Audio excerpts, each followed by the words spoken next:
Hello viewers and welcome to my channel. हमारा जो आज का टॉपिक है that is physiology of the male reproductive system. So let's get started. सबसे पहले हम बात करेंगे मेल रिप्रोडक्टिव सिस्टम के ऑर्गन्स की, आप उनको पार्ट्स भी कह सकते हैं, parts of male reproductive system. आपको पता है सिस्टम की जब भी हम बात करते हैं तो सिस्टम को कैसे डिफाइन करते हैं। Basically system is a group of organs performing different functions. तो जब हम मेल रिप्रोडक्टिव सिस्टम की बात कर रहे हैं इसका मतलब है कि इसके अंदर भी बहुत सारे ऑर्गन्स मौजूद हैं। So let's have a look कि कौन कौन से ऑर्गन्स मौजूद हैं मेल रिप्रोडक्टिव सिस्टम के अंदर। सबसे जो इंपॉर्टेंट ऑर्गन है मेल रिप्रोडक्टिव सिस्टम में वो है हमारे पास टेस्टिस। उसके बाद हमारे पास एपिडिडिमस आ जाता है, फिर हमारे पास वास डेफरेंस आ जाता है जो एक डक्ट है। फिर उसके बाद ये वास डेफरेंस जो है वो कन्वर्ट हो जाती है इनटू एजैकुलेटरी डक्ट। ये किस तरह से कन्वर्ट होती है, क्योंकि ये जो एक ग्लैंड है that is called seminal vesicle, जब ये अपनी सिक्रीशन ऐड करता है इन दिस वास डेफरेंस तो यहाँ पर ये अब फाइनली इजैकुलेटरी डक्ट कहलाती है। और स्पर्म्स कहाँ से आ रहे होते हैं, वास डेफरेंस से आ रहे होते हैं। यहाँ पे आपने बिल्कुल भी कंफ्यूज नहीं होना इस इन्फॉर्मेशन के साथ। मैं आगे आपको डिटेल में एक्सप्लेन करूँगी कि स्पर्म्स यहाँ वास डेफरेंस में क्या कर रहे होते हैं और इस सेमिनल वेसिकल का क्या फंक्शन है। बस आपने मोस्टली लोग इस इजैकुलेटरी डक्ट में कंफ्यूज हो जाते हैं, that is why I am defining here. Ejaculatory duct basically vas deferens की ही कंटिन्यूएशन होती है, लेकिन जब इसके अंदर सेमिनल वेसिकल की सिक्रीशन है जो ऐड हो जाती है तो हम इसको वास डेफरेंस नहीं, फिर हम इसको इजैकुलेटरी डक्ट कहते हैं। सो अभी तक हमने क्या डिस्कस किया कि हमारे पास टेस्टिस है, एपिडिडिमस है, वास डेफरेंस है, इजैकुलेटरी डक्ट है। Story doesn't and here. हमारे पास 3 एक्सेसरी ग्लैंड्स भी मौजूद हैं मेल रिप्रोडक्टिव सिस्टम के अंदर। वो कौन कौन सी ग्लैंड हैं? These are, first one is seminal vesicle, I already defined it. Seminal vesicle है, प्रोस्टेट है और इसके अलावा काउपर्स ग्लैंड्स हैं हमारे पास। यहाँ पर ये प्लूरल क्यों है, क्योंकि ये पेयर में मौजूद होते हैं। सो हमारे पास एसेसरी ग्लैंड्स भी हैं मेल रिप्रोडक्टिव सिस्टम में जो असेस कर रहे हैं, उसके नाम से ही आप जज कर सकते हैं, ये असेस कर रहे हैं जो स्पर्म है, जो जर्म सेल है मेल बॉडी का, उसको असेस कर रहे हैं। किसके लिए असेस कर रहे हैं? Different kind variety of ways में असेस कर रहे हैं उनको, उसको फर्टिलिटी में भी रोल प्ले कर रहे हैं, उसकी एनर्जी प्रोवाइड करने में भी रोल प्ले कर रहे हैं। डेफिनेटली वी विल जब जैसे जैसे लेक्चर बढ़ता जाएगा तो आपको समझ आती जाएगी कि इनका रोल क्या है हमारे पास। सो यहाँ पर हमारे मेजर ऑर्गन्स हमने देख लिए कि मेल रिप्रोडक्टिव सिस्टम के कौन कौन से मेजर ऑर्गन्स मौजूद हैं हमारे पास। So now moving towards the testis, जो मोस्ट इंपॉर्टेंट ऑर्गन है। अब हम सारे हम जो ये टेस्टिस है इसकी डिटेल में जाकर देखते हैं, that is what is happening inside testis. सबसे पहले तो हमें टेस्टिस को डिफाइन करना है कि टेस्टिस है क्या। So testis are the male gonads, that is a male reproductive organ. और यहाँ पर जो टेस्टिस है ये प्लूरल के तौर पर यूज़ किया जाता है। Male body has two testis, इसीलिए उनको प्लूरल का वर्ड किया जाता है। और एक जो टेस्टिस है, एक सिंगुलर जो है उसके लिए टेस्टिकल का वर्ड यूज़ किया जाता है। तो अगर हम एक की बात करेंगे तो हम टेस्टिकल कहेंगे, अगर हम दोनों की बात करेंगे तो फिर हम उसको टेस्टीज कहते हैं। इसीलिए हम उसको टेस्टीज कहते हैं because it pair, male body is pair of these testicles and it is a male reproductive organ. Now moving towards what is the function of this testis, they produce both sperm as well as androgens. For example, testosterone, androgens are basically male specific hormones. Male specific hormones होते हैं the kind of hormone जो male traits को basically enhance कर रहे होते हैं या mail traits को प्रोड्यूस करने में हेल्प कर रहे होते हैं, उनको आप एंड्रोजेंस कहते हैं। ऐसा नहीं है कि ये फीमेल्स में मौजूद नहीं होते, फीमेल्स में भी मौजूद होते हैं लेकिन बहुत ही माइन्यूट क्वांटिटीज़ में। क्यों? क्योंकि इनका मेजर फंक्शन क्या है हमारे पास? मेल ट्रेड्स को डेवलप करना। सो इसमें सबसे इंपॉर्टेंट हमारे पास कौन सा है? Testosterone. Moving towards other things that hormones जो हैं और भी टेस्टोस्टेरॉन के अलावा, ना सिर्फ टेस्टोस्टेरॉन बल्कि जो टेस्टिकल्स हैं, एक टेस्टिकल की अगर मैं बात करूँ, जो टेस्टिकल है वो टेस्टोस्टेरॉन के अलावा और भी वैरायटी ऑफ हार्मोन्स प्रोड्यूस कर रहा होता है। उसके अंदर हमारे पास ईस्ट्राडायोल आ जाता है, एंटी मुलेरियन हार्मोन आ जाता है, AMH जिसको हम कहते हैं, इनहिबिन बी आ जाता है। ये सब टेस्टिस रिलीज़ कर रहा होता है, लेकिन मेजरली उनमें टेस्टोस्टेरॉन को ज़्यादा इंपॉर्टेंस दी जाती है क्योंकि में टेस्टोस्टेरॉन का बहुत इंपॉर्टेंट रोल है मेल रिप्रोडक्टिव सिस्टम में। सो आपने याद रखना है कि सिर्फ और सिर्फ टेस्टोस्टेरॉन प्रोड्यूस नहीं कर रहा testis, it producing a variety of hormones. Testosterone है, ईस्ट्राडायोल भी है, it is a kind of oestrogen hormone, anti Mullerian hormone है, इसके अलावा इनहिबिन बी है। ये सब कहाँ से स्पेसिफिकली प्रोड्यूस हो रहे होते हैं ये हम जब मूव करेंगे इनसाइड द टेस्टिस तो हम देखेंगे। सो दे आर सराउंडेड बाय, जी इसकी फिजियोलॉजी में मूव करने से पहले हम थोड़ी सी एनाटमी देख लेते हैं टेस्टिस की।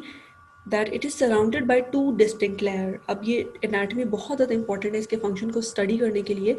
क्योंकि ये जो मेजर जो इसकी एनाटमी है, इसकी जो लेयर्स हैं, ये बहुत इंपॉर्टेंट रोल प्ले कर रही हैं टेस्टिस के अंदर। जो आउटर लेयर है वो है हमारे पास टूनिका वेजिनैलिस कहलाती है, और जो इसकी इनर लेयर है जो कि डेंस कनेक्टिव टिश्यू की लेयर है कवरिंग द टेस्टिस, ये टूनिका एल्बुजिनिया कहलाती है। So testis is surrounded by two distinct layers, tunica vaginalis जो कि आउटर लेयर है और टूनिका एल्बुजिनिया जो कि आपके पास उसकी इनर लेयर है। इस डायग्राम में आप क्लियरली देख सकते हैं, ये आपको यहाँ दिखाया गया है, ये स्किन है, ये स्किन की इसके बेसिकली मेल बॉडी के अंदर स्क्रूटम मौजूद होता है, और ये टेस्टिस जो है उस स्क्रूटम के अंदर मौजूद होता है। ये बिल्कुल भी आउटवर्ड इन्वायरमेंट को फेस नहीं कर रहा होता, ये स्क्रूटम के अंदर मौजूद है टेस्टिस जो है हमारे पास। और यहाँ पर आप अगर टेस्टिस की बात करें तो जो हम लेयर्स की बात कर रहे थे, it has to distinct layers. यहाँ पर आप देख सकते हैं जो इनर लेयर है that is tunica albuginea which is really really really important, आगे चल के आपको उसका अंदाज़ा होगा। टूनिका वेजिनैलिस जो कि इसकी आउटर लेयर है और इसको प्रोटेक्ट कर रही है। So moving on towards the inside story of testis, now moving हम स्पेसिफिकली मूव कर रहे हैं कि टेस्टिस के अंदर बेसिकली हो क्या रहा है जो इसको मेल रिप्रोडक्टिव ऑर्गन का इतना इंपॉर्टेंट पार्ट बना रहा है। सो टूनिका एल्बुजिनिया जो कि मैंने आपको बताया, इसकी बहुत ही जो इंपॉर्टेंट लेयर है, जो इसकी इनर लेयर है tunica albuginea, also invaginates to form septa that divides the testes into 300 to 400 structures called lobules। तो इस डायग्राम में आपको क्लियरली नज़र आ रहा होगा ये जो लोब्यूल्स हैं, ये जो बेसिकली ये जो सेप्टा बने हुए हैं, ये जो डिविजन्स बनी हुई है, सेप्टा किनको कहते हैं, डिविजन्स को कहते हैं बेसिकली। तो ये जो सेप्टाज हैं ये बेसिकली किसकी इन्वेजिनेशन है, ये जो टूनिका एल्बुजिनिया आपने देखी टेस्टिस की इनर लेयर, वो अपने आप को इन्वेजिनेट करती है, वहाँ पे वो सेप्टाज बना लेती है, और वो सेप्टाज जब मतलब ये जब दो वो जो मेम्ब्रेन अपने आप को जब इन्वेजिनेट करती है तो वो दो पार्ट्स में इनको डिवाइड कर देती है, और किस में डिवाइड कर देती है, लोब्यूल्स में डिवाइड कर देती है। अब ये क्या कहलाते हैं, although they are all because of the invagination of tunica albuginea, इनको क्या कहा जाता है, इन सबको क्या कहा जाता है, लोब्यूल्स। ये सारे जितने भी आपको नजर आ रहे हैं ये क्या कहलाते हैं, लोब्यूल्स। ठीक है, तो जब भी टूनिका एल्बुजिनिया इन्वेजिनेट करती है वो सेप्टास क्रिएट करती है, और वो सेप्टास जो है वो टेस्टिस को इंटू 300 टू 400 लोब्यूल्स में डिवाइड कर देता है। तो अब आपने इसको याद रखना है अच्छी तरह से कि टूनिका एल्बुजिनिया जो लोब्यूल्स बने हुए हैं ये बेसिकली टूनिका एल्बुजिनिया की इन्वेजिनेशंस की वजह से बने हुए हैं। मूविंग टूवर्ड्स द लोब्यूल्स, अब इन लोब्यूल्स के अंदर क्या हो रहा है, ठीक है, ये क्यों हम इनको स्टडी करना चाह रहे हैं लोब्यूल्स को, क्योंकि जो मोस्ट इम्पॉर्टेंट चीज़ है मेल रिप्रोडक्टिव सिस्टम के अंदर वो है स्पर्म का बनना। तो स्पर्म जो है वो कहाँ बन रहे हैं, इन लोब्यूल्स के अंदर बन रहे हैं बेसिकली, और वहाँ पे भी हमारे पास हाईली कॉन्विलेटेड टिब्यूल्स मौजूद हैं लिब्यूल्स के अंदर, जिनको आप क्या कहते हो, seminiferous tubules. Seminiferous tubule is basically the site of production of sperms. तो टेस्टिस में भी अगर हम टेस्टिस को हमने फर्दर डिवाइड किया इनटू डिफरेंट पार्ट्स, ठीक है, दो लेयर्स में भी डिवाइड किया था, टूनिका एल्बुजिनिया, टूनिका वेजिनालिस, और उसमें हमने बात की कि टूनिका एल्बुजिनिया जो है उसकी इन्वेजिनेशन से लोब्यूल्स बन जाते हैं। और वो लोब्यूल्स क्यों इंपॉर्टेंट हैं, क्योंकि उनके अंदर सेमिनिफेरस टिब्यूल्स मौजूद हैं, और ये सेमिनिफेरस टिब्यूल्स क्यों इंपॉर्टेंट हैं, क्योंकि उनके अंदर स्पर्म्स की डेवलपमेंट हो रही है। अगर स्पर्म्स नहीं बनेंगे तो ज़ाहिर है मेल रिप्रोडक्टिव सिस्टम का कोई फ़ायदा नहीं है। So eventual function of male reproductive system is sperm. सिर्फ स्पर्म प्रोडक्शन नहीं है, और भी बहुत सारे फंक्शन है मेल रिप्रोडक्टिव सिस्टम के, लेकिन हम इस पर फोकस करेंगे स्पर्म की डेवलपमेंट पे। तो यहाँ पर आपको ये नज़र आ रहा होगा, ये जो लोब्यूल्स हैं जिनकी हम बात कर रहे थे, इनके अंदर आपको हाईली कॉन्व्यूलेटेड सी टिब्यूल्स नज़र आ रही हैं, they are very coiled, highly convoluted. ये बेसिकली सेमिनिफेरस टिब्यूल्स कहलाती हैं, और ये सेमिनिफेरस टिब्यूल के अंदर जो है वो स्पर्म की प्रोडक्शन हो रही होती है। यहाँ पर आपको स्पर्मेटोगोनिया नज़र आ रहे होंगे, स्पर्मेटोसाइट्स है, सेकेंडरी स्पर्मेटोसाइट्स है, स्पर्मेटिड्स हैं। तो ये जितने भी स्पर्म्स हैं ये डिफरेंट स्टेजेस हैं स्पर्म की, हम आगे चल के देखेंगे कौन से डिफरेंट स्टेजेस हैं स्पर्म्स के अंदर। सो यहाँ पर ये सब जो प्रोसेस है स्पर्म डेवलपमेंट का वो कहाँ हो रहा है, इनसाइड दी सेमिनिफेरस टिब्यूल। ये यहाँ पर आपको एक सेमिनिफेरस टिब्यूल का सेक्शन दिखाया हुआ है, और यहाँ पर डिफरेंट काइंड ऑफ सेल्स आपको दिखाए हुए हैं। सो आपने अब याद रखना है कि जो स्पेसिफिकली जो site of production of seminiferous tubule, sorry, जो specifically the site of production of sperm कौन सी है हमारे पास टेस्टिस के अंदर, seminiferous tubules. Inside the seminiferous tubules we have 6 different cell types। अब seminiferous tubules जो हैं वो ये फंक्शन किस तरह से परफॉर्म कर रहे हैं, by with the help of these 6 different cell types। इनमें कौन कौन से सेल हमारे पास आ जाते हैं, these include supporting cells, ठीक है, one kind of cells called sustenicular cells। तो एक इंपॉर्टेंट हमारे पास सेल आ गया सेमिनिफेरस ट्यूब्यूल के अंदर, वन टाइप जो है सस्टेनिकुलर सेल्स, इसके अलावा as well as 5 types of developing sub sperm cells called germ cells. तो अगर मैं इसको ब्रॉडली डिवाइड करूँ तो मैं 2 पार्ट्स में डिवाइड करूँगी सेमिनिफेरस ट्यूब्यूल्स के जो सेल्स हैं, सस्टेनिकुलर सेल्स या सपोर्टिंग सेल्स या जर्म सेल। अब सपोर्टिंग सेल को जब मैं फर्दर डिफाइन कर रही हूँ तो उसके अंदर मेरे पास कौन से सेल्स आ जाते हैं, सस्टेनिकुलर सेल्स। और जर्म सेल्स को अगर मैं फर्दर डिवाइड कर रही हूँ तो उसमें मेरे पास 5 काइंड ऑफ डिफरेंट सेल्स आ जाते हैं जो क्या कहलाते हैं, डेवलपिंग स्पर्म सेल्स हैं इनमें, जो कि अभी आपने थोड़ी देर पहले देखा। अभी स्पर्मेटोगोनिया की मैंने बात की थी, स्पर्मेटोसाइट दिखाए थे आपको, सेकेंडरी स्पर्मेटोसाइट दिखाए थे, वो बेसिकली जर्म सेल्स की डेवलपिंग टाइप्स हैं। तो इस तरह से ये टोटल मिलाकर कितने हमारे पास सेल्स हो गए, 6 डिफरेंट सेल टाइप्स हो गई, supporting sales and 5 developing sperm cells. Moving on, यहाँ पर आपको बहुत ही क्लियर सी एक पिक्चर दिखाई हुई है ए सेमिनिफेरस ट्यूब्यूल की। ये एक सेमिनिफेरस ट्यूब्यूल को जूम करके दिखाया गया है जो उसके 2 डिफरेंट सेल टाइप्स हैं। यहाँ पर थोड़ा सा आप में कंफ्यूज बिल्कुल भी नहीं होना, यहाँ पर सेर्टोली सेल्स का वर्ड लिखा गया है। So Sertoli cells are basically sustentacular cells, ठीक है। सिस्टेनिकुलर सेल्स का ही दूसरा नाम सेर्टोली सेल्स है। इसके अलावा नर्स सेल्स भी कहा जाता है इनको बिकॉज ऑफ देयर फंक्शन, क्योंकि ये सपोर्ट प्रोवाइड कर रहे होते हैं। ये आगे हम डिटेल में देखते हैं सेर्टोली सेल्स क्या क्या फंक्शन परफॉर्म कर रहे होते हैं। फॉर द टाइम बीइंग आपको सिर्फ बताना था कि सेर्टोली सेल्स के नाम से आपने कंफ्यूज नहीं होना। सेर्टोली सेल्स को ही सिस्टेनिकुलर सेल्स भी कहते हैं और इन्हीं को नर्स सेल्स भी कहते हैं। सो यहाँ पर आप देख लें कि सेर्टोली सेल्स मौजूद है, ये भी एक सेर्टोली सेल है, ये भी एक सेर्टोली सेल है, और यहाँ पे दरमियान में आपको different kind of germ cells मिल रहे हैं। स्पर्मेटोगोनिया है, प्राइमरी स्पर्मेटोसाइट है, स्पर्मेटिड्स हैं, स्पर्मेटोजोआ है, 5 काइंड्स ऑफ जर्म सेल्स। तो यहाँ पर ये 2 सेर्टोली सेल्स के दरमियान में आपको नजर आ रहे हैं और यहाँ पे स्पर्म जो है वो डिवेलप हो रहे हैं इनसाइड द सेमिनिफेरस ट्यूब्यूल। और यहाँ पर सबसे इंपॉर्टेंट चीज़ जो है वो क्या है, हमारे पास lumen of the tubule. Lumen क्या होती है, कोई भी कैविटी को कहा जाता है ल्यूमेन।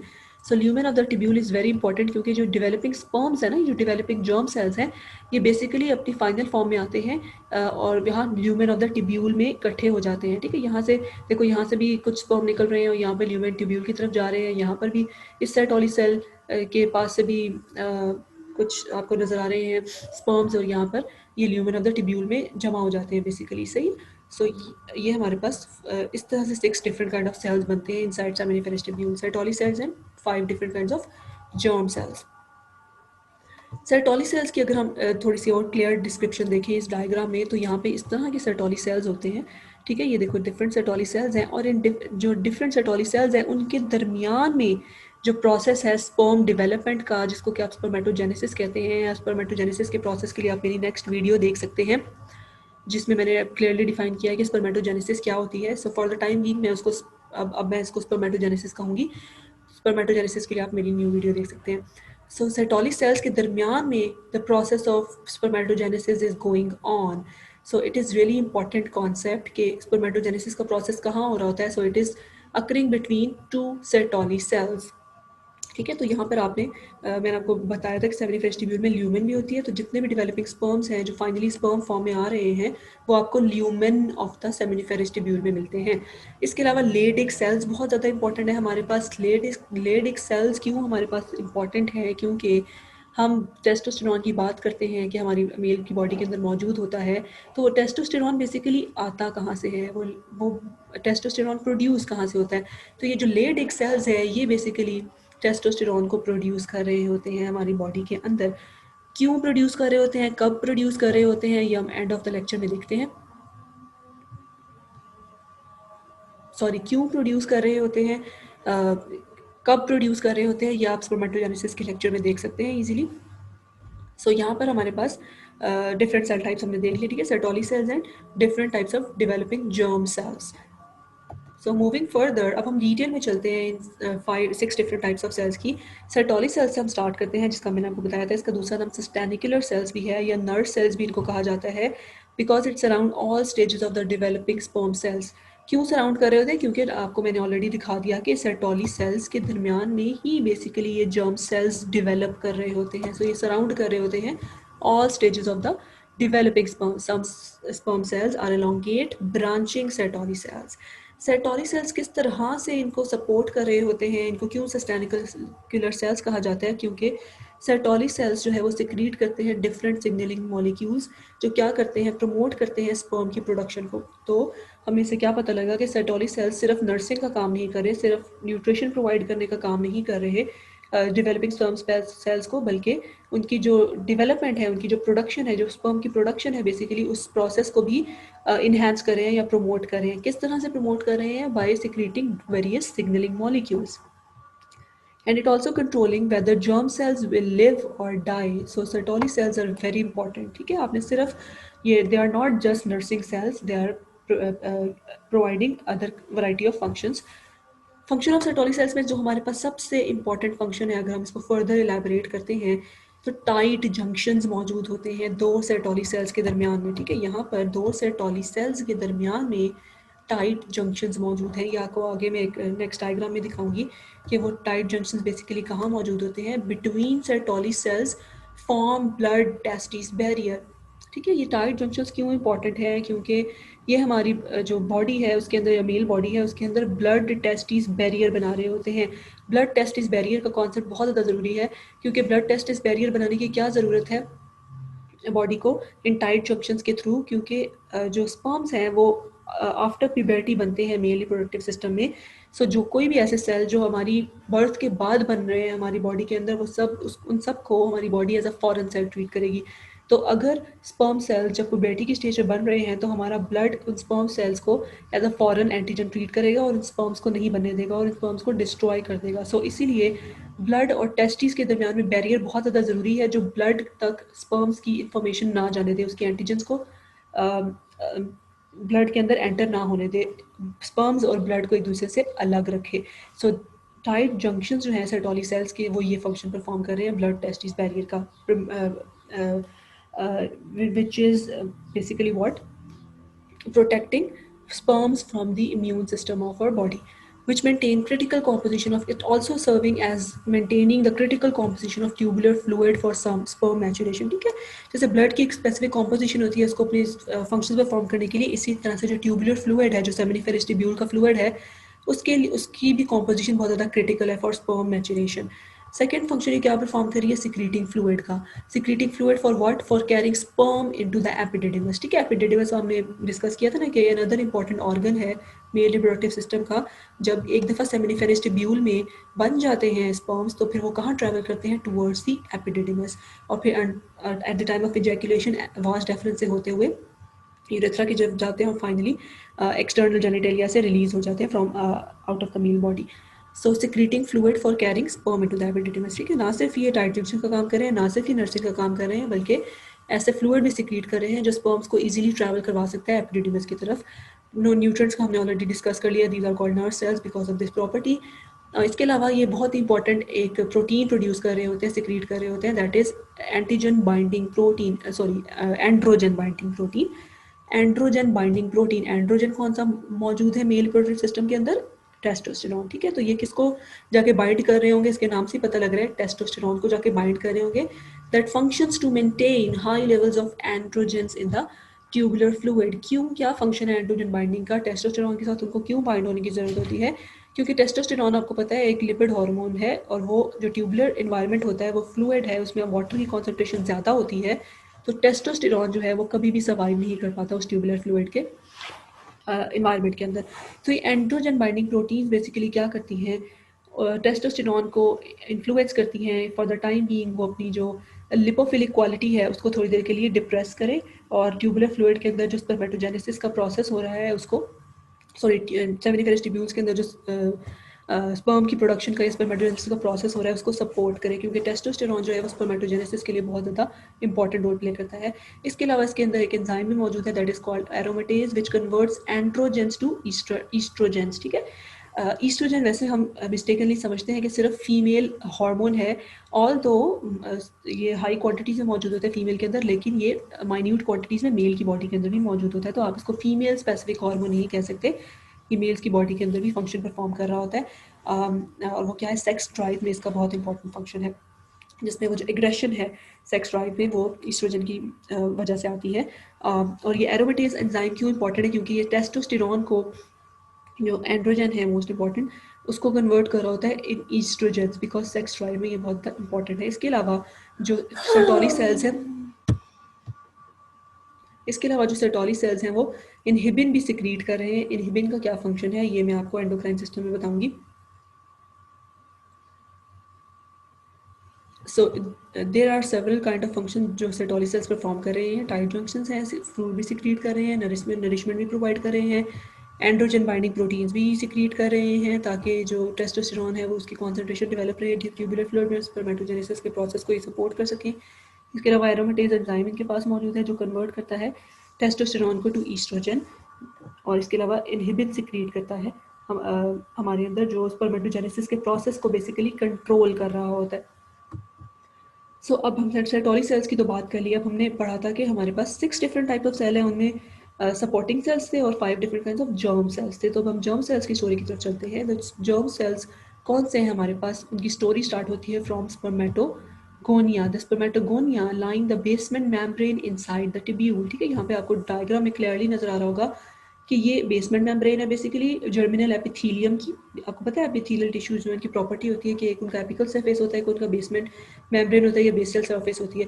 सो ये जो स्पर्मेटोगोनिया है ये जर्मिनल एपिथेलियम की बेसमेंट मेम्ब्रेन के साथ साथ मौजूद होते हैं। बिल्कुल ये आपको नजर आ रहा है spermatogonium. Spermatogonia are the stem cells of testicle. सो स्पर्मेटोगोनिया को आप किस तरह से डिफाइन करेंगे, ये बेसिकली स्टेम सेल्स हैं। They have the ability to differentiate into any kind of cells, लेकिन चूंकि ये मौजूद हैं इसमें टेस्टिस में मौजूद हैं तो इसलिए हम इनको स्पर्मेटोगोनिया कहते हैं। Otherwise they have the ability to differentiate in any kind of cell.